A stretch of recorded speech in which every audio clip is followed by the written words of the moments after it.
Right, good morning. Today I thought I'd just do a very quick review on another one of my pistols. The weather is miserable outside, so since I can't shoot, I may as well play around with a video and one of the pistols anyway. So this is a Norinco NP29 pistol in 9mm. So although it is a 1911, it is not a traditional 1911 in the sense that it's a 45. So not a 45, but the Chinese clone and the 9mm version. When you buy it, it does come in a case. It's not lockable case, and it comes with two magazines. So these are 9-round magazines. What I did is I bought 4 more, so I've got 6. The reason for that was so that I could use it for service pistol, and I need 6 magazines to do service pistol. Right, so just a quick check on the pistol. So it is clear. Now, the reason I bought this is I actually wanted a 1911 pistol. I've always had quite a bit of a affinity to them. They're really nice. Unfortunately, to shoot the 45 does cost a little bit much as far as ammunition goes. So the 9mm, since I reload 9mm, this was the way to go for me. What can I tell you about it? So this is a pistol I bought here in New Zealand, in Auckland. So it's bought from a company called Gun City. Gun City brings these in under their own brand name of Ranger, but fortunately there's nothing on this whatsoever. So the only thing that you can see there is the NP29, and other than that, there's nothing else anywhere on the pistol except for the serial number, naturally. So it does have a full-length guide rod, stainless steel barrel. It does not have adjustable sights. The sights on this pistol, let's see if I can show you. The sights on this pistol, you got 3 dots. The one in the front's a yellow, 2 whites at the back. It is very narrow. I'm used to a slightly wider 3-dot sight profile, so it's a little bit more difficult for me to shoot this quickly, as far as quickly drawing it and then engaging. But as far as accuracy goes, if you've got the time, it's a pretty accurate pistol as well. Shoots around 2.5 inches off a bench at 25 yards. So quite impressive as far as the accuracy on this pistol goes. It is Chinese made. So the metal work on these things are... it depends on who you talk to, really. I found with this particular one, everything's been perfectly fine. It's been really good. The metalwork is supposed to be very, very hard, and I don't know, if you listen to a lot of the stories out there on the internet, some of them have been used. The pistols have been used and converted into race guns and all sorts of other things, but I'm not going to worry about that. I'm just talking about the pistol as you get it when you buy the NP29. So it does come with ambidextrous safeties on this. So you've got a safety on the left and the right. They both work. As you can hear, it's very positive. So and they are enlarged as well, so much bigger than you would normally see. So enlarged safety catch at the back and slide lock over here. So when you want to release it, you can. And also has an enlarged magazine release.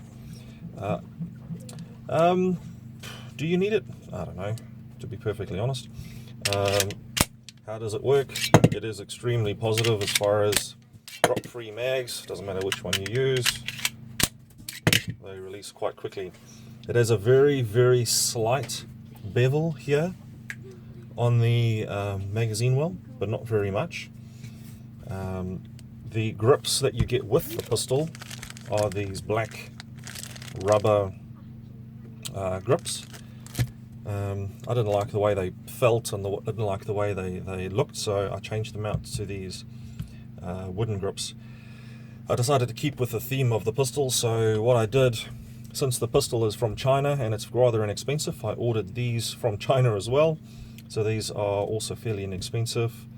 I think it may have cost me about, I don't know, $10 US delivered.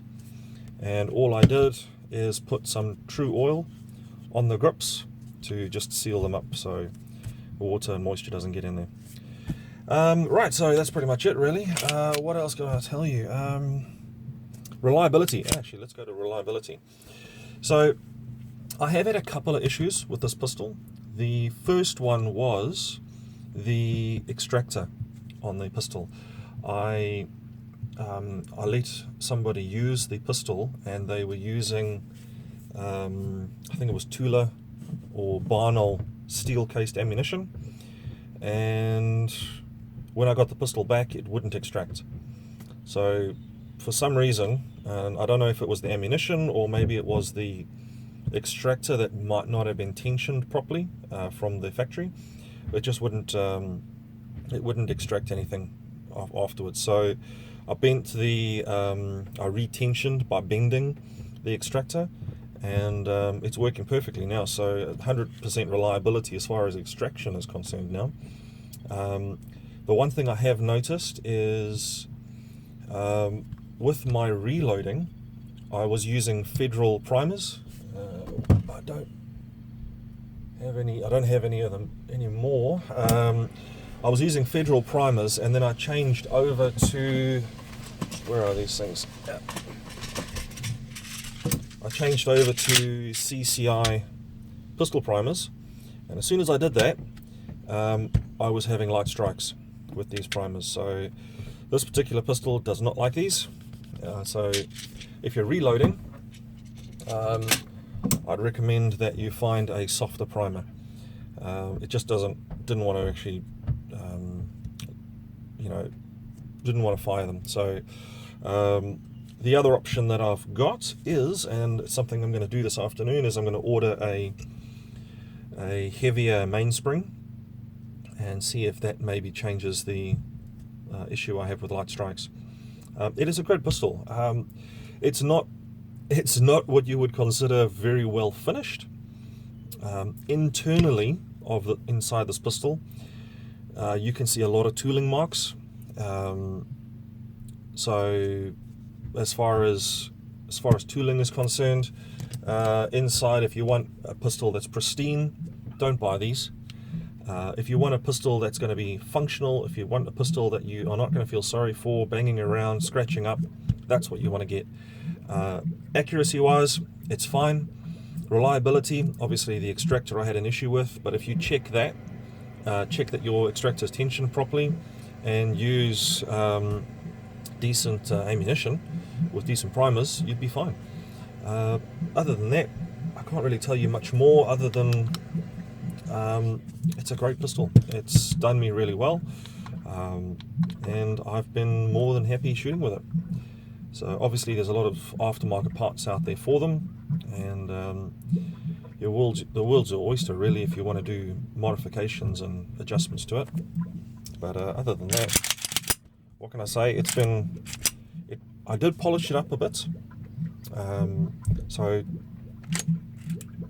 basically took it apart, polished all the surfaces that touch, because it was grinding quite a bit. Well, not grinding, but it sounded gritty when I originally got it. Now you can just shoot it out and it'll get smoother that way, but I was a bit impatient, so I polished all the surfaces inside, and it's much smoother now. Obviously you can hear the spring inside there, but I forgot to tell you about the trigger.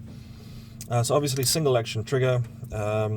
It does not have an over travel screw, so you get what you get. So if you pull the trigger, although I must admit, hang on, let's just check here.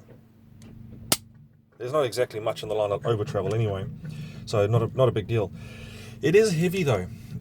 If you compare this to other 1911s, the trigger is probably a couple of pounds heavier than you would get on maybe a Colt or a Kimber or any of the mainstream brands for 1911s. But you know what? I'm shooting at the range. It's not a competition pistol for me.